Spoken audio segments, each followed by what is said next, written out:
நம்ம second video பார்ப்போமா? First video வந்து சொதப்பல் ஆச்சுன்ட்டு ஃபர்ஸ்ட்லேயே ஒரு வீடியோ நான் போட்டிருக்கேன். ப்ரௌனி செஞ்சேன். அந்த கேக் வந்து நல்லா வரல. ஏன்னா அதில் வந்து பேப்பர் பட்டர் ஷீட் போடல. யாருன்னா அந்த வீடியோ பார்க்கலாம் போய் பார்த்துக்குங்க. இது வந்து 2வது வீடியோ தான். 2வது வீடியோனா 2வது செஞ்ச ப்ரௌனி இல்ல. அதுக்கப்புறம் ஒரு ப்ரௌனி செஞ்சேன். அதுவும் சொதப்பல். அதுக்கப்புறம் செஞ்ச ப்ரௌனி தான் ரொம்ப டேஸ்ட்டா ரொம்ப சூப்பரா வந்தது. இந்த ப்ரௌனி வந்து நமக்கு வந்த ஆர்டர் தான்.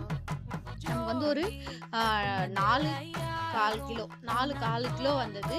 ஒரு 150 கிராம் 150 கிராம் ஒன்று வந்தது. இதில் வந்து 3 வந்து நம்ம கொரியர் பண்ணிட்டோம். மீதி 2 வந்து நம்ம வீட்டுக்கிட்ட இருக்கிறவங்களுக்கே வந்து நம்ம கொடுத்தோம்.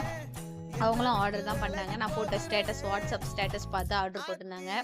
அவங்க ஆர்டர் பண்ணவங்களுக்கு ரொம்ப ரொம்ப நன்றி. எங்களையும் நம்பி ஆர்டர் பண்ணதுக்கு ரொம்ப நன்றி. ஃபஸ்ட்டு ப்ரௌனி வந்து ரொம்ப நல்லாவே வரல. அதுக்கப்புறம் செய்ய செய்ய தான் எல்லாருக்குமே நல்லா வரும்னு சொல்லுவாங்களா, அந்த மாதிரி நானும் செய்ய செய்ய தான் நான் ரொம்ப நல்லா வந்தது.